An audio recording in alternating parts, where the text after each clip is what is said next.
Hello everyone, welcome to the class. तो इस screen पे आपको जो पिक्चर दिख रही है उसको ध्यान से देखिए, आपको क्या समझ में आता है इसमें। जैसा कि आप देख सकते हो यहाँ पे कि एक लेडी है और इन्हें क्या कहते हैं हम, न्याय की देवी। तो क्या ऐसा समाज में होता है, सोसाइटी में? और अगर ऐसा सच में होता है तो क्या कोई रूल नहीं है जिससे हम ये सारी चीज़ें सॉल्व कर सकते हैं? अगर ऐसा हमेशा होता रहे तो फिर क्या होगा? फिर तो जस्टिस मिलेगा ही नहीं किसी को। तो ऐसा क्या करना चाहिए हमें कि सभी के लिए कुछ रूल्स बनाने चाहिए, है ना। तो रूल्स बनाने के लिए क्या कर सकते हैं हम? हमारे पास एक ऑप्शन आता है कॉन्स्टिट्यूशन का, है ना। तो आज का हमारा टॉपिक इसी से रिलेटेड है, कॉन्स्टिट्यूशन ऑफ इंडिया। और हम पढ़ेंगे 11th क्लास की NCERT, Indian constitution at work. तो यहाँ पे हमारा पहला चैप्टर है और यहाँ पे हम समझेंगे सबसे पहले तो कॉन्स्टिट्यूशन हमें बनाना क्यों है, वाई का आंसर करना बहुत ज़्यादा ज़रूरी है, क्योंकि जब आप वाई का आंसर खोजते हो तब आपको समझ में आता है कि असल में आपको किसी चीज़ की ज़रूरत क्यों है। नेक्स्ट है हाउ। ठीक है, हमें कॉन्स्टिट्यूशन बनाना है, हमने सोच लिया, बट अब ये कॉन्स्टिट्यूशन बनाए कैसे, कौन बनाएगा, ये पावर हम किसको देंगे, who will do the work. तो ये सारी चीज़ें हमारे पास हैं, है ना। ठीक है, अब हमने ये भी बोल दिया कि इस तरीके से हम कॉन्स्टिट्यूशन बनाएंगे, लेकिन वहाँ पे बनाएगा कौन, है ना, हु विल डू। क्या सभी लोग इकट्ठा हो जाएं और सब वोट करें उसके बाद बनेगा, या फिर क्या कर सकते हैं हम अपने में से कुछ रिप्रेजेंटेटिव भी चुन के भेज सकते हैं जो कॉन्स्टिट्यूशन बनाएंगे, है ना। तो इसमें से क्या मेथड है, कैसे चीज़ें काम करती हैं। अब चलते हैं हम इंडिया की तरफ। देखिए, इंडिया जो है एक एंशियंट सिविलाइजेशन है। यहाँ पे हमेशा से बहुत सारे तरीके के लोग रहते आए हैं, है ना। सोसाइटी अलग है, समाज में लोग अलग हैं, बहुत खान पान अलग है, उनका कपड़ा पहनने का तरीका, बात करने का, सारी चीज़ें अलग अलग हैं। तो इससे हमें ये समझ में आता है कि इन सभी लोगों के लिए एक रूल चाहिए हमें, है ना। और वो रूल ऐसा होना चाहिए कि ये सभी जो है आपस में मिलजुल के रह सके। तो यहाँ से हमको वाई का आंसर मिला कि हमें संविधान चाहिए क्यों, क्योंकि सोसाइटी जो है हमारी डिफरेंट है और सोसाइटी की जो डिफरेंट रिक्वायरमेंट्स है उसको देखते हुए हमें क्या करना है, मिनिमम कोऑर्डिनेशन चाहिए सोसाइटी में, है ना। तो उसके लिए हमें संविधान बनाना है। चलिए, ये बात तो हम समझ गए। नेक्स्ट हम आते हैं अब अपने चैप्टर पे और एक एक करके इस सारे स्टेज को समझते हैं कि संविधान बनता कैसे है, कैसे काम होता है और सारी चीज़ें। तो देखिए, ये चैप्टर 1 है, कॉन्स्टिट्यूशन, वाई एंड हाउ। तो सबसे पहले वाई का आंसर देखते हैं। Why do we need a constitution. तो ये हमने समझा कि सोसाइटी है, अलग तरीके के लोग हैं, अलग खान पान है, तो हम चाहते हैं कि जो हमारी सोसाइटी है उसमें क्या हो, मिनिमम कोऑर्डिनेशन हो, है ना। मिनिमम कोऑर्डिनेशन के लिए हम चाहते हैं कि जो कॉन्स्टिट्यूशन है उसे बनाया जाए। चलिए, तो ये तो हमने बात कर ली कि कोऑर्डिनेशन होना चाहिए, इसके लिए हमें संविधान बनाना है। लेकिन अब हमारे पास आता है कि इसमें जो भी डिसीजन मेकिंग पावर है वो हम किसे देंगे, है ना। अब जैसे आपको लगता है कि हम जो नियम बताएंगे वो बिल्कुल करेक्ट है, यही यही चीज़ें इंक्लूड कर दो कॉन्स्टिट्यूशन में। दूसरा इंसान बोल रहा है नहीं, मेरे नियम ज़्यादा अच्छे हैं, प्लीज़ इन्हें इंक्लूड करिए कॉन्स्टिट्यूशन में। तो ऐसे क्या हो रहा है, डिस्प्यूट अराइज हो रहा है। एक मेथड होना चाहिए, है ना, पता होना चाहिए कि पावर किसके पास होगी। तो इसके भी अलग अलग मेथड हो सकते हैं, जैसे कि आप डायरेक्ट वोट करके डिसाइड कर सकते हो, है ना। डायरेक्ट वोट एंशिएंट ग्रीक में होता था, लेकिन क्या इंडिया की पॉपुलेशन को ध्यान में रखते हुए ये इजी होगा वोट देने का तरीका? इतने सारे लोग अपना काम छोड़ के डेली, अगर कोई बात आ जाती है कॉन्स्टिट्यूशन से रिलेटेड, तो वहाँ पे क्या बैठेंगे तो है नहीं बनाने कॉन्स्टिट्यूशन, है ना। तो इसके लिए हमें कोई और तरीका निकालना होगा। तो क्या तरीका निकाल सकते हैं, हम एक इंस्टीट्यूशन बना देते हैं, है ना, जैसे कि हमारी पार्लियामेंट। तो हमने ये इंस्टीट्यूशन बना दिया पार्लियामेंट। तो नेक्स्ट हमें क्या समझ में आया, जो कॉन्स्टिट्यूशन है वो स्पेसिफाई करता है कि डिसीजन मेकिंग पावर किसके पास होगी सोसाइटी में, है ना। जैसे कि हमारा जो संविधान है, कॉन्स्टिट्यूशन है, वो पार्लियामेंट को, संसद को पावर देता है ना। क्या पावर देता है कि वो स्पेसिफाई करे कि क्या डिसीजन जो है समाज में वो कैसे लिए जाएंगे। नेक्स्ट है, अब देखो, डिसीजन लेने की पावर तो हमने दे दी कॉन्स्टिट्यूशन को, ये भी बोल दिया कि गवर्नमेंट क्या होगी, कैसे होगी, ये सारी चीज़ें बना दी। लेकिन क्या हो, जो हमने सरकार बनाई है वो मनमानी करने लगे, है ना। ये भी एक हो सकता है, जैसे कल को गवर्नमेंट क्या बोलती है कि इस कलर के कपड़े बैन है, कल को बोल दे कि येलो कलर के कपड़े बैन हो गए, कोई येलो नहीं पहनेगा, है ना। तो ये सारी चीज़ें क्या कर सकती है सरकार, कल को बोल दे कोई फूड बैन है। तो इस तरीके की चीज़ें नहीं होनी चाहिए, है ना। तो उसके लिए हमारे लिए इंपॉर्टेंट है कि हमारे कुछ राइट्स हो। वो राइट्स किस फॉर्म में हो सकते हैं, एग्जाम्पल के लिए हमारे फंडामेंटल राइट्स हैं जो कॉन्स्टिट्यूशन में, वो क्या कर रहे हैं, लिमिट कर रहे हैं गवर्नमेंट को, उनकी पावर जो है उसे क्या कर रहे हैं, लिमिट कर रहे हैं, है ना। तो ये सारी चीज़ें इस तरीके से काम करती हैं। तो चलिए, हमने लिमिटेशन भी लगा दिया सरकार पे, इस तरीके से लोगों के राइट्स डिसाइड करके। जब हम राइट्स डिसाइड कर देते हैं तो हम यहाँ पे सरकार को उनकी मनमानी करने से रोक देते हैं, है ना। तो ये वाली बात हो गई। चलिए, अब हमने ये भी कर लिया कि फंडामेंटल राइट्स आपको पता है आपके, और बाकी सब चीज़ें भी क्लियर हैं। तो अब नेक्स्ट पार्ट पे चलते हैं कि क्या सिर्फ राइट्स से ही काम चल जाएगा, मतलब सिर्फ सरकार पे लिमिटेशन ही लगवाना है, या सरकार से कुछ काम भी चाहते हैं। हम चाहते हैं कि सरकार जो है वो गरीबों की मदद करे, है ना, सरकार जो है अच्छी अच्छी पॉलिसी लेके आए हमारी भलाई के लिए, तो इसे कहते हैं एस्पिरेशंस ऑफ द सोसाइटी। यानी एक जो समाज होता है उसके कुछ एस्पिरेशंस होते हैं, है ना, कि हमारी सोसाइटी जो है वहाँ पे सभी को हेल्थ फैसिलिटी मिले, एजुकेशन की फैसिलिटी मिले, स्कूल्स कॉलेज हो, ये सारी चीज़ें इंपॉर्टेंट है ना। तो ये एस्पिरेशंस आपको कहाँ देखने को मिलते हैं हमारे संविधान में? एग्जाम्पल के लिए DPSP में, directive principle of state policy. जिनको नहीं पता है कि DPSP क्या होते हैं, directive principle of state policy यानी राज्य की नीति निर्देशक तत्व, या फिर फंडामेंटल राइट्स क्या होते हैं, ये सारी चीज़ें हम अभी आगे के टॉपिक्स में कवर करेंगे। फिलहाल के लिए आप बेसिक्स समझने पे ध्यान दीजिए, ठीक है। तो ठीक है, सोसाइटी के कुछ एस्पिरेशंस हैं, तो ये हमने DPSP के थ्रू कर दिए। नेक्स्ट क्या इंपॉर्टेंट चीज़ है? Fundamental identity of the people.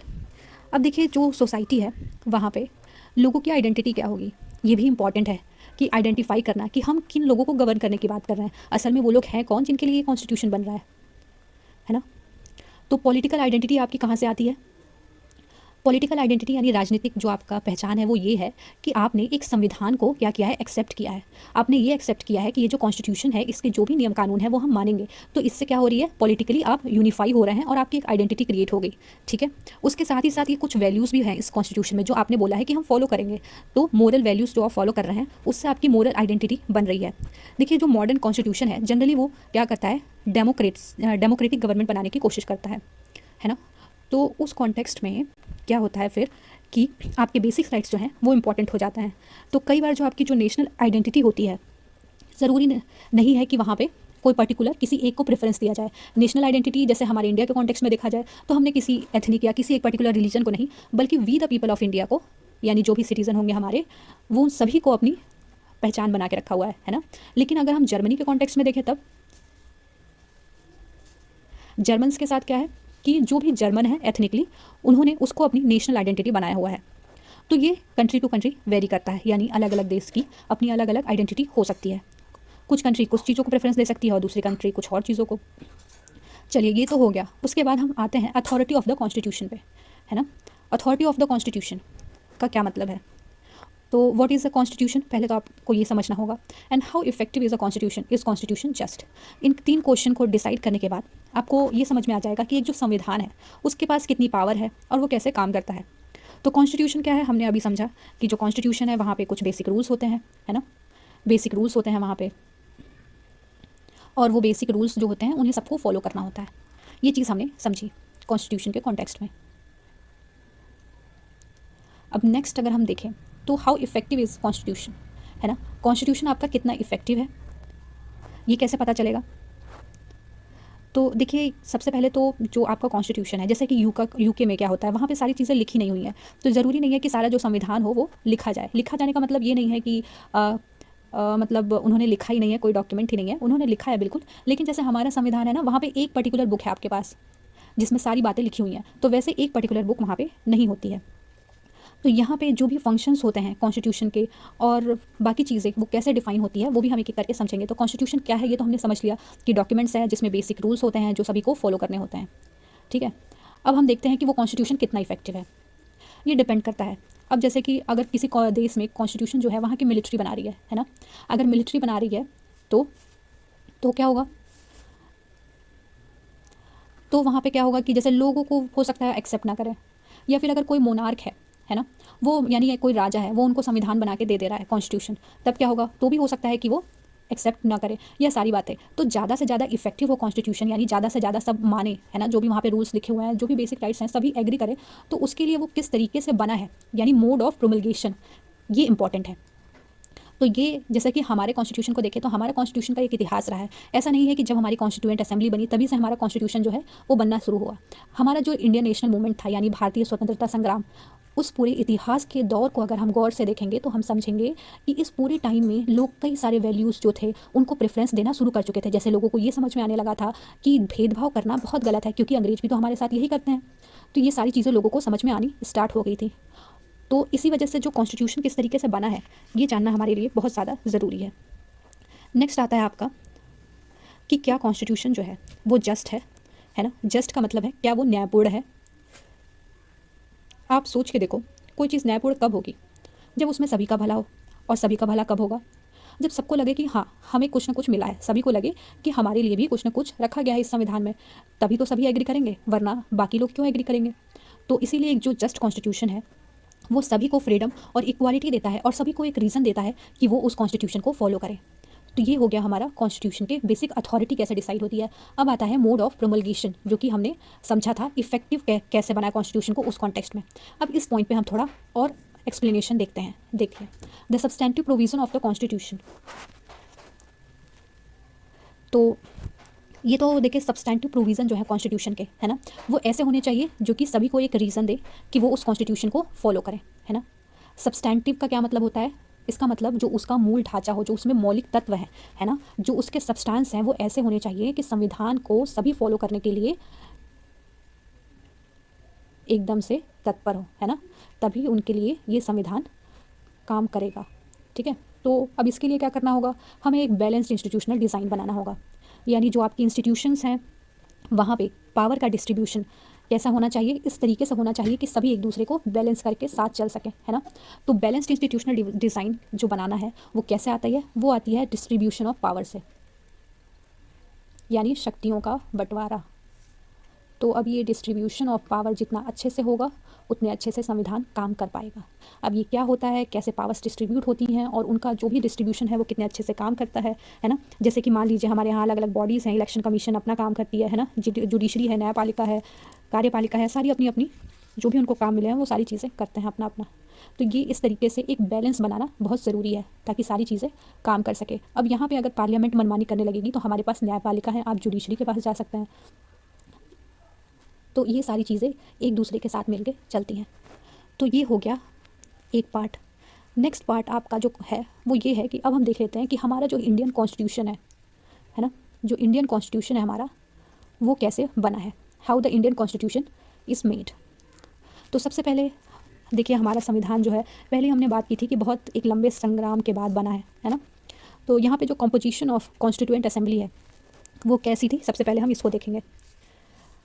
तो देखिए 9 दिसंबर 1946 का टाइम था, 9 दिसंबर था और 1946 का टाइम था जब पहली मीटिंग होती है ना, फर्स्ट सिटिंग होती है कॉन्स्टिट्यूएंट असेंबली जो है। फिर ये बनी क्यों थी और आई क्यों थी, ये सारी चीज़ें हमको इसकी हिस्ट्री में देखने को मिलेंगी, जो कि हम डिटेल में पढ़ेंगे जब हम मेकिंग ऑफ द कॉन्स्टिट्यूशन समझेंगे। अभी हम बेसिक्स देख लेते हैं कि कॉन्स्टिट्यूएंट असेंबली थी क्या, संविधान सभा भी जिसे कहते हैं, और ये बनाई क्यों गई थी। देखिए अंग्रेज़ों ने हम पे काफ़ी समय तक राज किया था, हम चाहते थे कि हमारा जो संविधान है वो हम खुद लिखें, है ना, अपने लोगों के लिए कानून हम खुद बनाना चाहते थे और ये जायज़ भी था पूरी तरीके से। तो गवर्नमेंट ऑफ इंडिया एक्ट आता है 1935 में, बट वो कम्प्लीटली सेटिस्फाई नहीं कर पाता है हमारे जो फ्रीडम फाइटर्स थे, स्वतंत्रता संग्राम में जो लोग लड़ रहे थे, है ना। तो इसके लिए फिर क्या हुआ, फिर फाइनली हमारा नेशनल मूवमेंट चला और 1947 में हम आज़ाद हो गए, लेकिन उससे पहले ही कॉन्स्टिट्यूएंट असेंबली की बात चल रही थी। तो कॉन्स्टिट्यूएंट असेंबली बन जाती है, इंटरिम गवर्नमेंट बनती है और हर प्रोविंस और प्रिंसली स्टेट जो थे, देखिए जिसे नहीं पता उस समय के भारत में, इंडिया में क्या हो रहा था कि जो स्टेट्स थे आपके, है ना, चलिए यहाँ पे हम थोड़ा एक्सप्लेन कर देते हैं चीज़ों को।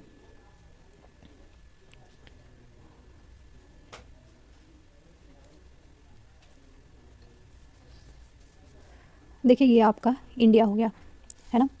तो वैसे तो ये मॉडर्न मैप है, लेकिन उस समय क्या था कि कुछ जो हमारे यहाँ पे जैसे बॉम्बे, मद्रास, बंगाल की प्रेसिडेंसी थी वो ब्रिटिशर्स के अंडर में थी। उसके साथ ही साथ कुछ एरियाज़ जो थे जहाँ पे अभी भी किंग थे, रूल कर रहे थे, है ना। तो वो उन एरियाज़ को कहते थे प्रिंसली स्टेट्स, और बाकी जो इंडिया था वो किसके अंडर में था, अंग्रेजों के। तो ऐसे सिचुएशन में प्रिंसली स्टेट और जो भी प्रोविंसेस थे वहाँ पे उनके पॉपुलेशन के प्रोपोर्शन में सीटों का बंटवारा कर दिया गया, है ना। आज से थोड़ा बहुत मिलता जुलता है। सीटें अलोकेट करने के बाद उनको बोला गया कि आप अपने अपने रिप्रेजेंटेटिव खड़े करेंगे यहाँ पे, और जो भी जीतेगा उसको यहाँ पे वो सीट मिल जाएगी। तो उस समय क्या था कि 3 मेन कम्युनिटीज़, मुस्लिम, सिख और जनरल में डिवाइड था, है ना। और आपको पता ही है कि कम्युनल रिप्रेजेंटेशन भी था, है ना, और वहाँ पे सिंगल ट्रांसफरेबल वोट, इसके ज़रिए ही वहाँ पे इलेक्शन होने थे। तो इसके थ्रू लोगों को अपने जो भी रिप्रेजेंटेटिव चुनने थे उन्होंने चुने, और सबसे इसमें कोई आश्चर्य की बात नहीं है कि जो कांग्रेस पार्टी थी वो मेजॉरिटी के साथ जीत जाती है। तो उसके बाद यहाँ पे एक इंतरिम गवर्नमेंट बनती है, यानी कि वो परमानेंट नहीं थी, एक टेम्परेरी काइंड ऑफ, जहाँ पे सारे अलग अलग मिनिस्ट्री अलॉट होती है, गवर्नमेंट बनता है ना। और उसके बाद वो अपना संविधान बनाना स्टार्ट करते हैं। और जब हमारा देश आज़ाद हो गया था तो हमारा, आपको पता ही है कि दो, यहाँ पे पाकिस्तान अलग हो गया और इंडिया अलग हो गया। तो कॉन्स्टिट्यूएंट असेंबली जो थी और ओवरऑल जो स्ट्रेंथ थी लोगों की, है ना, वो कॉम्प्रोमाइज़ हुई थी। बट स्टिल जो हमारी कॉन्स्टिट्यूएंट असेंबली थी यानी संविधान सभा, उसमें पूरे देश के रिप्रेजेंटेटिव अभी भी इंक्लूड थे। यानी कि हर सोसाइटी के जो भी वहाँ पे आप सोच सकते हो जितने भी रिप्रेजेंटेटिव हो सकते हैं, हर वर्ग को यहाँ पे क्या मिला हुआ था, रिप्रेजेंटेशन यानी प्रतिनिधित्व मिला हुआ था। तो ये चीज़ इंपॉर्टेंट है। उसके बाद फिर कंपोजिशन के बारे में हमने देख लिया कि भले यूनिवर्सल एडल्ट फ्रेंचाइजी ना हुई हो इलेक्शन के समय क्योंकि अंग्रेज़ों का टाइम था, लेकिन फिर भी हर वर्ग वहाँ पे रिप्रेजेंटेड था। उसके बाद हम देखते हैं प्रिंसिपल ऑफ डेलिब्रेशंस। तो यहाँ से हम कंटिन्यू करते हैं कि कैसे कॉन्स्टिट्यूएंट असेंबली काम कर रही थी।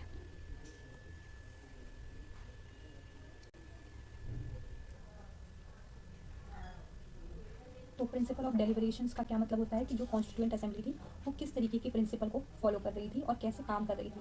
तो जैसा कि आपको पता है कि जो हमारी कॉन्स्टिट्यूएंट असेंबली थी वो पूरे देश को रिप्रेजेंट कर रही थी, है ना, किसी एक पर्टिकुलर वर्ग को नहीं रिप्रेजेंट कर रही थी। उसके साथ ही साथ यहाँ पे जो भी यहाँ पे चीज़ें यानी कि जो भी नियम कानून बन रहे थे, जैसा कि हमने देखा है कि जनता से पूछना जरूरी है ना।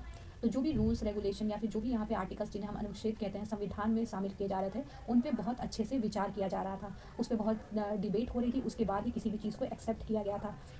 और ये पूरा डॉक्यूमेंट कॉन्स्टिट्यूएंट असेंबली डिबेट के नाम से भी आपको मिल जाती है कि कॉन्स्टिट्यूएंट असेंबली जो डिबेट थी वो कैसे काम कर रही थी और कैसे वहाँ पे प्रोसीजर फॉलो हो रहा था। अब नेक्स्ट आते हैं हम प्रोसीजर पे। तो देखिए प्रोसीजर ऐसा था कि काम बहुत ज़्यादा था कॉन्स्टिट्यूएंट असेंबली के पास, तो उन्होंने ऐसा किया कि क्यों ना अलग अलग कमिटीज़ बना दिए जाएँ, जैसा कि आज भी किया जाता है। अलग अलग काम के लिए अलग अलग कमिटी बना दो, आयोग बना दो, और वो पर्टिकुलर आयोग वो काम कर रहे थे। जैसे कि कॉन्स्टिट्यूशन को ड्राफ्ट करने के लिए ड्राफ्टिंग कमेटी बनी हुई थी, है ना।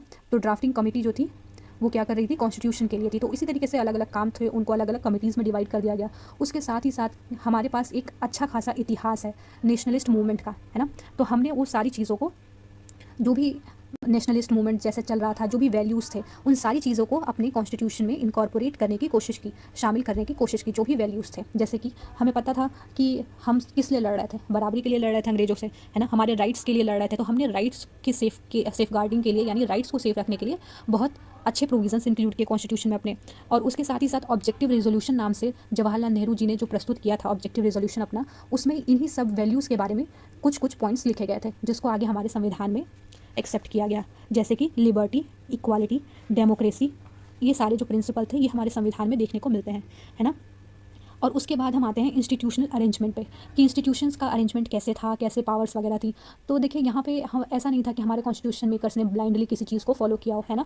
उन्होंने जो भी चीज़ उस समय जो भी बोरो भी किया था अगर किसी भी चीज़ को, तो वहाँ भी उन्होंने ये देखा था कि क्या ये सारी चीज़ें हमारे कंट्री के कॉन्टेक्स्ट में सूटेबल हैं या नहीं है, और जो भी चीज़ें सूटेबल थी उसको एक्सेप्ट किया गया।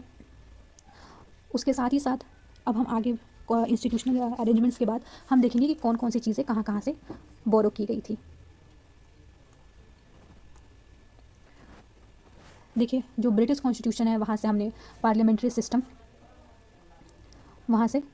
सिस्टम जो है, और rule of law, legislative procedure, single citizenship, cabinet system, prerogative writs, parliamentary privileges और बाई कैमरलिज्म को अडॉप्ट किया। बाई कैमरलिज्म होता है द्विसदनी व्यवस्था, जैसे कि विधानसभा और लोकसभा। द्वि का मतलब होता है दो, बाई मतलब दो, है ना। तो बाई कैमरल का मतलब होता है जहाँ पे दो हाउसेस हो, जैसे हमारे यहाँ है राज्यसभा और लोकसभा।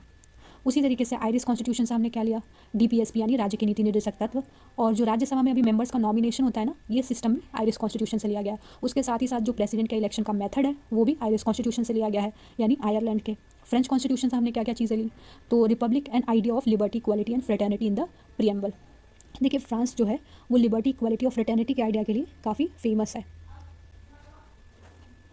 तो नेक्स्ट और क्या चीज़ें एक्सेप्ट की गई, जर्मनी के कॉन्स्टिट्यूशन से जब इमरजेंसी लगती है तो उस समय आपके फंडामेंटल राइट सस्पेंड किए जा सकते हैं, ये प्रोविजन जर्मन कॉन्स्टिट्यूशन से लिया गया है। गवर्नमेंट ऑफ इंडिया एक्ट 1935 से office of governor, emergency, federalism, judiciary, public service commission, administrative details लिए गए हैं। यूएसए से fundamental rights, independence of judiciary, उसके अलावा जुडिशल रिव्यू क्या होता है, इम्पीचमेंट ऑफ द प्रेसिडेंट यानी राष्ट्रपति को हटाना, removal of supreme court and high court जजेस, पोस्ट ऑफ वाइस प्रेसिडेंट। उसी तरीके से यूएसएसआर यानी रशिया से क्या क्या लिया गया, fundamental duties, ideal of justice, social, economic, political in the preamble. फिर साउथ अफ्रीका से क्या क्या लिया गया, कॉन्स्टिट्यूशन को जो अमेंड करने का प्रोसीजर होता है, उसके साथ ही साथ राज्यसभा के जो मेंबर का इलेक्शन होता है, वो सारी चीज़ें कहाँ से ली गई, साउथ अफ्रीका से। ऑस्ट्रेलिया से क्या लिया गया, concurrent list, freedom of trade, commerce, intercourse and joint sitting. और उसके बाद जापान के कॉन्स्टिट्यूशन से क्या लिया गया, प्रोसीजर इस्टेब्लिश बाय लॉ। तो ये सारी चीज़ें हमारे कॉन्स्टिट्यूशन में बोरोड हैं, लेकिन इसका ये मतलब नहीं है कि जो हमारे कॉन्स्टिट्यूशन मेकर्स थे उन्होंने किसी भी चीज़ को ऐसे ही बोरो कर लिया। उन्होंने कंट्री जो है हमारी इंडिया, उसके कॉन्टेक्स्ट में चीज़ों को अप्लाई करके देखा और जो चीज़ें यहाँ के हिसाब से सूटेबल थी उन सब चीज़ों को एक्सेप्ट किया गया।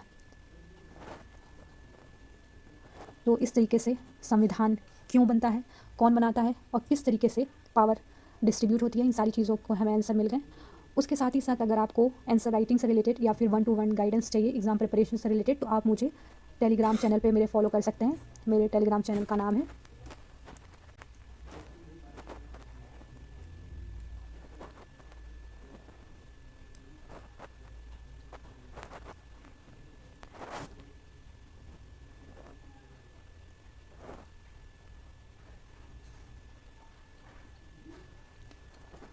UPSC simplified by Shweta Yadav.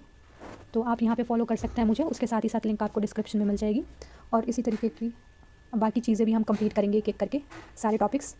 तो इसके लिए आप मेरे साथ बने रहिए और अगर कोई आपको असिस्टेंट चाहिए एग्ज़ाम से रिलेटेड, प्रिपरेशन से रिलेटेड, तो आप मुझे टेलीग्राम पे मैसेज कर सकते हैं। Thank you.